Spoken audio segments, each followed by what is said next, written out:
नमस्कार, राष्ट्रपोष से मैं पवन केसवानी। बिल्ली जब दूध पीती है तो आंख बंद कर लेती है, उसे लगता है कि उसे कोई नहीं देख रहा है, लेकिन यह सही नहीं रहता। कुल मिलाकर ऐसे ही हालात छत्तीसगढ़ में शिक्षा के कारोबार करने वालों के हैं। खासकर प्राइवेट स्कूल और प्राइवेट कॉलेजों में जिस तरह से मनमर्जी चल रही है, करोड़ों अरबों रुपए की ये जो वसूली हो रही है, फिलहाल उसके लिए कुछ कायदे कानून तो हैं, लेकिन ये सब दिखावे के लिए कायदे कानून नजर आ रहे हैं। मौजूदा हालात में जब आम आदमी अपने बच्चों को प्राइवेट स्कूल में एडमिशन के बाद ये उम्मीद करता है कि केंद्र सरकार ने जो नीतियां बनाई है, नई शिक्षा नीति 2024 के अनुसार उन्हें एनसीईआरटी की ही 4 पुस्तकें पढ़नी है, लेकिन प्राइवेट स्कूल संचालक उन्हें जबरदस्ती 12, 13, 14, 15 तक पुस्तकें खरीदने के लिए मजबूर करते हैं। जिन पुस्तकों की कीमत सिर्फ 65 रुपए होती है, वो 450 रुपए तक उन्हें लेनी पड़ती है। पहली से 5वीं तक सिर्फ 4 पुस्तकें ही पढ़ाई जानी है, लेकिन इन छोटी कक्षाओं के अलावा बड़े क्लास के बच्चों को भी ढेर सारी किताबें जबरदस्ती सिर्फ इसलिए पढ़नी पड़ रही है क्योंकि इसके पीछे मोटे कमीशन का खेल है। जो पुस्तकें 400-500 तक आ जानी चाहिए थी, वो 4000 से 5000 रुपए तक बुक सेलर को देनी पड़ रही है। ग्राउंड जीरो पर जाकर हमने कुछ बातें की, लोगों का दर्द समझा। वो हैरान करने वाली तस्वीरें आपको देखनी चाहिए। किस तरह से एक एक अभिभावक से 3 से 4000 रुपए वसूला जा रहा है। आप सोचिए, यदि किसी शहर के 1 लाख बच्चे पुस्तक खरीदते हैं और वो सिर्फ 3000 रुपए भी अतिरिक्त बुक सेलर को देते हैं, तो इस हिसाब से 30 करोड़ रुपए की अवैध वसूली होती है और यहां से कमीशन का बंदरबाट होता है। जिला शिक्षा अधिकारी और पूरा शिक्षा तंत्र यहां मौन है। उनकी ड्यूटी सिर्फ इतनी है कि वो सर्कुलर जारी करते हैं और यहां कमीशन का कितना भारी हिसाब होता है, इसकी भी उन्हें अच्छी तरह से खबर है। ऐसा नहीं है कि इस लूट और अवैध धंधे को रोकने के लिए राज्य शासन की ओर से कोई पहल नहीं की गई। पहल तो की गई है, इसके लिए बाकायदा फीस विनियामक आयोग तक बनाया गया है। शासन स्तर पर मॉनिटरिंग की खानापूर्ति होती है, लेकिन ग्राउंड पर वो कार्रवाई नजर नहीं आती। हाल में ही 3 बड़े मेडिकल कॉलेजों के विरुद्ध कार्रवाई की गई है, जिसमें फीस विनियामक आयोग ने स्कूलों पर तो नहीं, लेकिन बड़े बड़े मेडिकल कॉलेजों के ऊपर कार्रवाई की है और वहां से भी बहुत हैरान करने वाली जानकारी आई है। 3 अरब 60 करोड़ रुपए की चोरी पकड़ी गई है। वो चोरी जो बीते 4 साल में बड़े बड़े मेडिकल कॉलेज कर रहे थे, अब उन्हें 7% सालाना ब्याज की दर से वो सारे पैसे लौटाने का आदेश हुआ है। 10-10 लाख का फाइन हुआ है। ये तो कार्रवाई हुई है भिलाई जुनवानी के Shankaracharya institute of medical science यानी मेडिकल कॉलेज के विरुद्ध। इसके अलावा Shri Balaji institute of medical science Moa Raipur के विरुद्ध। इसके अलावा Raipur institute of medical science Bhansoj ग्राम गोड़ी रिम्स के विरुद्ध ट्रांसपोर्ट हॉस्टल और मेस के नाम पर जो अवैध वसूली की गई है, उसके विरुद्ध 10-10 लाख रुपए का जुर्माना लगाया गया है। इन मेडिकल कॉलेजों ने हॉस्टल, मेस और ट्रांसपोर्टेशन के नाम पर जहां 1 लाख रुपए भी नहीं वसूलना था, नो प्रॉफिट नो लॉस की शर्त पर ये सेवाएं देनी थी, वहां से 6-6 लाख रुपए एक स्टूडेंट से वसूला गया। इन तीनों मेडिकल कॉलेज ने मिलकर जो 360 करोड़ की अवैध उगाई की है, बाकायदा उनकी ऑडिट हुई है, लेकिन बिना दबाव के वो ऑडिट जारी की गई और हमारे लिए प्रेस विज्ञप्ति भी जारी की गई। हमारे पास जो पुख्ता जानकारी है, जो ऑडिट रिपोर्ट में उल्लेख है, उसके अनुसार भिलाई जुनवानी का शंकराचार्य मेडिकल कॉलेज अपने मेडिकल स्टूडेंट से ट्रांसपोर्टेशन के लिए 2,50,000 रुपए की राशि ले रहा था, जबकि नियमानुसार सिर्फ 4,635 रुपए ही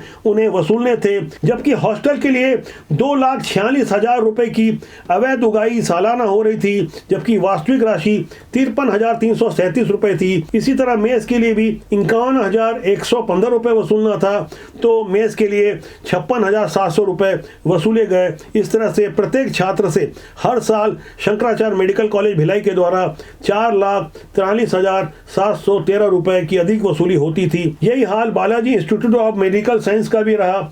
उनके द्वारा भी हर साल प्रत्येक छात्रों से, प्रत्येक विद्यार्थी से 4,58,222 रुपए की अतिरिक्त वसूली मेस, हॉस्टल और ट्रांसपोर्टेशन के नाम से वसूली जाती थी। इसी तरह रिम्स का भी हाल रहा।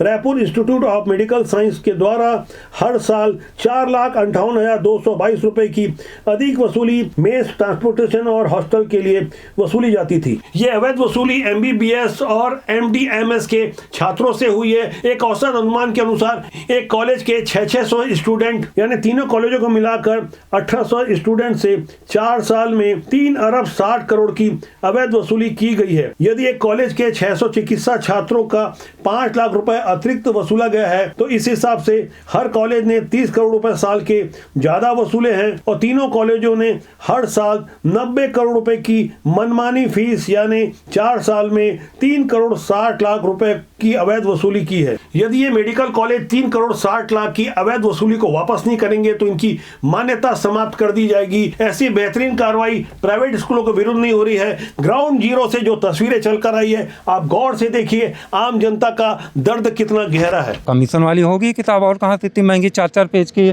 आर्ट क्राफ्ट की बुकें जो है 430 रुपए की हैं, तो ऐसे तो नॉर्मल आएगी नहीं। ये देखो, ये आपको 430 रुपए की लग रही, कहीं से 4 पेज की कॉपी, और बहुत सारी है, कोई 220 की है, कोई 230 की है, और 240, 300, 260 ऐसे है।